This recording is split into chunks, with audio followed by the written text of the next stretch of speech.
What's up everybody, welcome back to another video. So today we have the Thronebreaker 7-star Adam Warlock. This guy is so intimidating fight. Like I did get destroyed on stream earlier, but reading his abilities again and going over like everything he can do, he's actually not too difficult to fight, especially because they give us a couple of nodes that really help us for this event quest. So his nodes, first off, we have use it or lose it. This is a bit of an annoying one. So if you get to if you fill up bar of power, you have 6 seconds to throw a special, otherwise you lose 20% of your max power. Unfortunate, but it is what it is. Then this guy increases his defensive ability power rate by 100% while you're suffering from a debuff.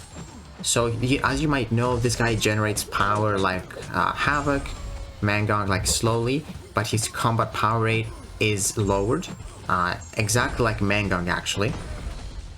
Then this is a really good node that helps us a lot.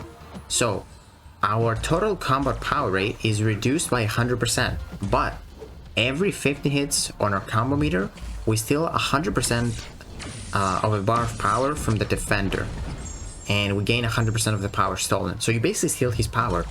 And this is really great because, you know, this guy is obviously going to get a lot of power. So that definitely helps. And then the second node that helps us is whenever we pop a special attack, the defender is flicked with a heal block and an armor break, lasting for 15 seconds. And this heal block is actually really helpful, and the armor break is a 40% one, which definitely helps a lot. Now onto his abilities. So, like I said, he generates power every second, but his combat power rate is reduced. And another reason why this node where we steal his power helps is that if we steal his power in any way, he stops gaining power over time for 12 seconds. So this is really helpful because it shuts down his ability and the node's abilities, where if you're suffering a debuff, he gains basically 200% of his power. But also keep in mind, if you power drain or power burn him, he will gain non-stacking energized for 12 seconds. So that might be a bit of annoying. And also against non-mystics, his ability power rate cannot be reduced. So you cannot use a Wither debuff with Quicksilver or Spider-Man 2099. It's not going to reverse his power. Now here you really have to be careful, because if he lands his 2 light attacks into your block, he will basically break your block because he activates his sovereignty counter for 2 seconds. And his first hit actually is unblockable, that's why he breaks your block. So he's got to do 2 consecutive block hits. Let's play this fight again as I explain his abilities. So if he hits you twice in the block with his light attacks, like he could dash with a medium and then throw 2 light attacks, consecutive light attacks, he will activate the sovereignty counter, where he will just basically break your block. So you really want to be careful of that there, because he actually becomes stun immune at a certain point. And you know, he's got some offensive abilities, which, I mean, he gains like a true damage buff, which is probably not going to happen in this fight as a defender. But keep in mind that he will activate his sovereignty counter every 20 hits when you hit him or when he hits you. Like those, you can see that timer right there, it says 10, 11. When he hits me to the block or in the face, that will still trigger. So it's my hits and his hits in total. But Claire is doing such a good job here with the buff immunity. Definitely one of the best counters. He cannot get his sovereignty buff because he's just buff immune, you know? And as you might know, this guy is like immune to a lot of stuff in the game. He's immune to nullify when he's, he's immune to nullify when he's got the sovereignty buff. He's immune to stagger, he's immune to fate seal.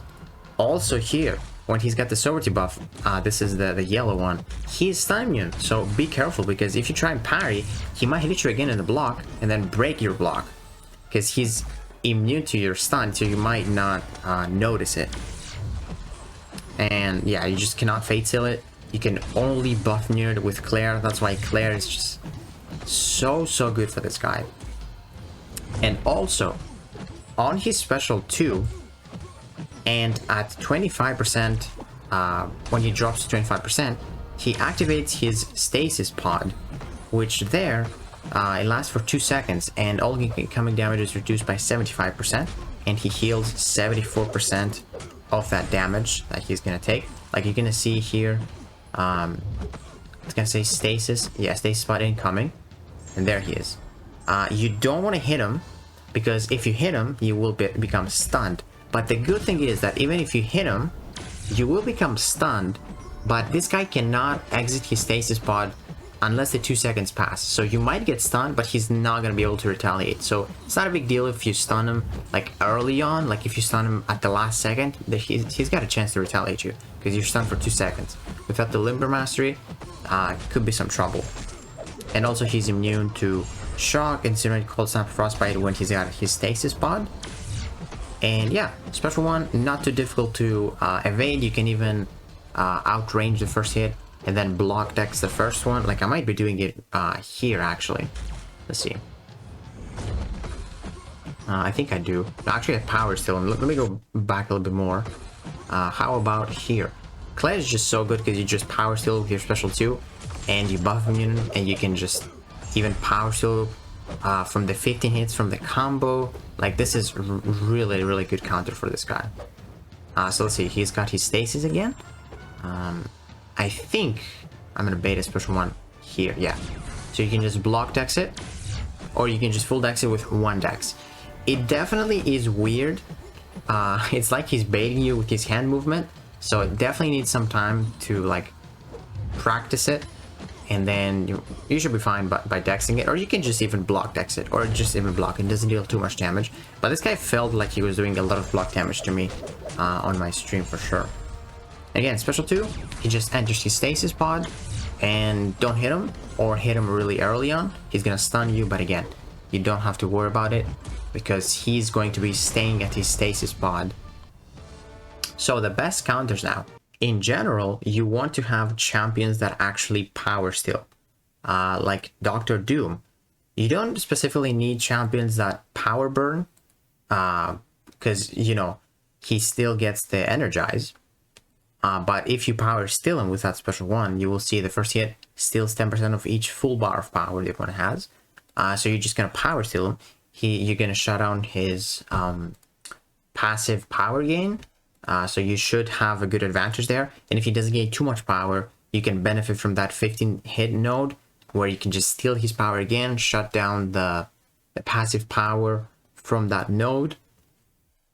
And there should be a bunch of mystics that do that, even Claire. Claire, to me, is the best counter to this guy, because that buff immunity, no one is immune to that. I don't care if they're immune to Fate Seal, Stagger, or anything, no one is immune to that. You can even do Gallants with the buff immunity. There's only one champion that has buff immunity. I mean, there's actually Spot too, but there's only one champion that can apply buff immunity to the opponent. And then they can just, he doesn't get his sovereignty buff.